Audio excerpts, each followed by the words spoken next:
You ever wake up to a sound that just rips your soul right out of a good dream? That's how it started for me. This low, grinding snarl of a chainsaw slicing through the early morning quiet of my little corner in Willow Creek, a sleepy suburb outside Portland. I stumbled to the window, still half asleep, squinting into the sunlight, and there it was in my backyard, my sanctuary, getting torn apart like it was nothing more than a set piece in someone else's drama. My trees, these big, beautiful maples that had been there since I bought the place 15 years ago, were hitting the ground one by one, their branches crashing with this hollow thud that felt personal, like someone was punching me in the gut. And standing there, right on the other side of my fence, sipping an iced latte in her neon yoga gear, was Lisa, my neighbor, my nemesis, the kind of person who'd smile at you while setting your world on fire. She wasn't just watching the carnage, she was directing it, pointing at trunks, waving her free hand like some wannabe maestro, that smug little grin plastered on her face like she'd already won. I threw on a robe, still clutching my coffee mug, and stormed outside, my slippers flapping against the deck. "Lisa, what the hell are you doing?" I shouted, my voice cracking somewhere between rage and disbelief. She didn't even flinch, just tilted her head and said, all calm and syrupy, "Oh, Tom, these trees were blocking my view of the valley. You know how much that view's worth." Like it was my fault for planting shade in my own yard. Never mind that those trees were fully on my property, that they'd held my kids' tire swings, cooled my deck in the summer, given the whole street a little charm. According to Lisa, that valley view was her God-given right, and I was the jerk hoarding it. I stood there, gripping my mug so hard I thought it'd crack, watching the last of my maples turn into a pile of sawdust and memories. I wanted to scream, to throw something, but instead, I just turned around, went back inside, and let the door slam behind me. That's when I knew this wasn't over. Lisa had started a war, and I wasn't about to let her walk away with the victory lap. The next few days, I kept my cool, at least on the outside. Inside, I was a mess of anger and ideas, plotting my next move like a chess game I couldn't afford to lose. Lisa, though, she was basking in her win. She threw these little backyard parties, inviting half the neighborhood to come enjoy the view. I'd sit on my deck, pretending to read, while she paraded people around, pointing at the now clear horizon, laughing too loud, glancing my way to make sure I was watching. One afternoon, she even had the nerve to slip a flyer in my mailbox for her sunset soiree, with a handwritten note. "Come see how much better the street looks now." I crumpled it up, but it lit a fire in me. If she wanted to play dirty, I'd play smarter. I started small, moved my trash cans right to the edge of my property, just close enough to her driveway to be an eyesore. I tweaked my sprinklers so a fine mist would drift over her perfect roses every morning. Nothing illegal, just enough to make her twitch. And every time she shot me that annoyed side eye, I'd smile and wave, like we were still just friendly neighbors. But the real game changer was the one tree she couldn't touch, a massive cedar, older than my house, its branches stretching wide and proud, casting a shadow right into her precious view. I could tell it drove her nuts, the way she'd stare at it from her patio, her lips pursed like she was chewing on a lemon. She'd drop hints, loud enough for me to hear, about how old trees can be such a hazard. Once, she even sauntered over while I was raking leaves and said, "Tom, you ever think about taking that cedar down? You know, for safety." I just looked at her, smiled, and said, "Lisa, that tree's been here longer than either of yous. It's not going anywhere." Her eyes narrowed, and I knew I'd hit a nerve. That cedar was my ace, and I wasn't about to let her near it. Things started heating up when Lisa got bolder. She filed a complaint with the HOA, claiming my fence was an aesthetic disruption. I showed up to the meeting with 10 years of photos proving that fence was older than her lease on life in this neighborhood.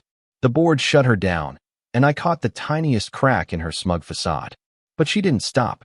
I started noticing workers lingering near my gate, eyeballing the cedar like it was their next job. One morning, I caught two guys in high-vis vests actually stepping onto my property, chainsaws in hand. I marched out, heart pounding, and said, "You've got 10 seconds to tell me who sent you, or I'm calling the cops." They mumbled something about a mix-up and bolted, but I knew exactly who was behind it. I checked my security cameras. Yep, there was Lisa, meeting them at the curb, pointing at my tree, then ducking back inside like a kid who'd just rung the doorbell, and run. That was it. I doubled down, added a heavier lock to my gate, angled the cameras to catch every inch of that cedar, and started keeping a log of every move she made. The neighborhood started picking up on the tension. Some folks avoided us both, but others, like old Mrs. Carter next door, would stop by and say things like, "I miss how your yard used to look, Tom." It wasn't much, but it felt good to know I wasn't alone. Lisa, though, she was still playing queen bee, throwing more parties, rearranging her patio furniture so everyone could gawk at her view. But I could see she was obsessed with that cedar. It was the one thing she couldn't control, and it was eating her alive. Then the weather reports started rolling in, talking about a big storm coming, high winds, heavy rain, the kind of thing that makes you double-check your roof. I secured my yard, locked everything down, but I noticed something interesting. Lisa's fancy new SUV, the one she loved showing off, was parked right at the edge of her driveway, practically kissing my property line, directly under one of the cedar's biggest branches. I didn't say a word, just watched and waited. The storm hit like a freight train that night. Rain hammered the windows, wind howled through the streets, and I stood at my sliding door, watching the cedar sway like it was dancing with the chaos. Lisa's SUV sat there, gleaming in the flashes of lightning, right under that branch. I didn't wish for it, not exactly, but when the wind picked up and I heard that sharp, unmistakable crack, I wasn't surprised. The branch came down hard, smashing across her SUV's hood and windshield, glass exploding, metal crumpling like tinfoil. I stepped onto my deck, rain soaking me through, and there was Lisa, bursting out her back door, slipping on her wet patio, her face a mix of shock and fury. She screamed something I couldn't hear over the storm, pointing at the wreckage, then at me. I just raised a hand, pointed at my cameras, and shrugged. Her mouth snapped shut, and even from across the yard, I could see the realization Hitched played herself. The next morning, the neighborhood was buzzing. Lisa was out there with an insurance adjuster, pacing, gesturing wildly, trying to spin the story. But when the guy asked to see my property line, I showed him the survey stakes, the plat map, everything proving that her SUV was parked on my land when it got crushed. Her face went white as he explained her insurance wouldn't cover it, no permission, no claim. She tried to argue, said the tree was a hazard, but I handed him the arborist's report from my last HOA fight. Game over. The tow truck came, hauled away her mangled car, and Lisa just stood there, arms crossed, watching her pride and joy disappear. I didn't gloat, didn't need to. The storm had done the talking for me. But I wasn't done. I'd spent months mourning my trees, and now it was time to take back what she'd stolen. I ordered a row of fast-growing evergreens from a nursery, had them delivered on a sunny Saturday when I knew the whole street would be out. As the crew planted them along my property line, right where my maples used to stand, I could feel Lisa's eyes burning into me from her yard.